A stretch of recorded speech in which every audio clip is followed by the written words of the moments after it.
সোনারগাঁয়ে প্রতিবন্ধী ভিক্ষুককে ধর্ষণ চেষ্টার অভিযোগে বিএনপি কর্মী পলাতক। নারায়ণগঞ্জের সোনারগাঁ উপজেলার সাদিপুর ইউনিয়নের 22টি গ্রামে আজিমুদ্দিন নামে এক বিএনপি কর্মীর বিরুদ্ধে এক মধ্যবয়সী শ্রবণ ও বুদ্ধি প্রতিবন্ধী ভিক্ষুককে জোরপূর্বক ধর্ষণ চেষ্টার অভিযোগ উঠেছে। 4 দিন ধরে স্থানীয়ভাবে বিষয়টি মীমাংসার আশ্বাস দিলেও শেষ পর্যন্ত ভুক্তভোগী গত শনিবার রাতে সোনারগাঁ থানায় অভিযোগ দায়ের করেন। অভিযোগের নারীটি জানান তার স্বামী 6 মাস আগে মারা গেছেন এবং তিনি বাড়ি বাড়ি ভিক্ষা করেই জীবিকা নির্বাহ করেন। গত মঙ্গলবার সকাল 6:30টার দিকে আজিমুদ্দিন কৌশলে তার টিনের দোতলা ঘরে ঢুকে অশ্লীল আচরণ শুরু করেন এবং এক পর্যায়ে তাকে জোরপূর্বক স্পর্শকাতর স্থানে হাত দিয়ে ধর্ষণের চেষ্টা চালান। তার চিৎকারে আশপাশের লোকজন এগিয়ে এলে আজিমুদ্দিন পালিয়ে যান।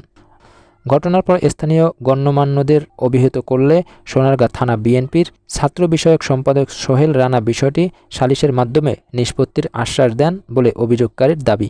এদিকে ঘটনাটি প্রকাশ্যে আসলে এলাকায় তীব্র ক্ষোভের সৃষ্টি হয়। সোহেল রানা বলেন, আজিমুদ্দিন আমাদের এলাকার মানুষ এবং দলের কর্মী হলেও ঘটনাটি ধামাচাপা দেওয়ার অভিযোগ সত্য নয়। পুলিশ এসে নারীকে থানায় নিয়ে গেছে।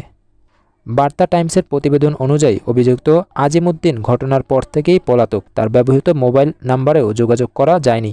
সোনারগাঁ থানার পুলিশ পরিদর্শক তদন্ত মোহাম্মদ রাশেদুল হাসান খান জানান, ঘটনাস্থলে গিয়ে প্রাথমিকভাবে অভিযোগের সত্যতা পাওয়া গেছে এবং থানায় মামলা নেওয়ার প্রস্তুতি চলছে। অভিযুক্তকে গ্রেপ্তারের জন্য বিভিন্ন স্থানে অভিযান চালানো হচ্ছে।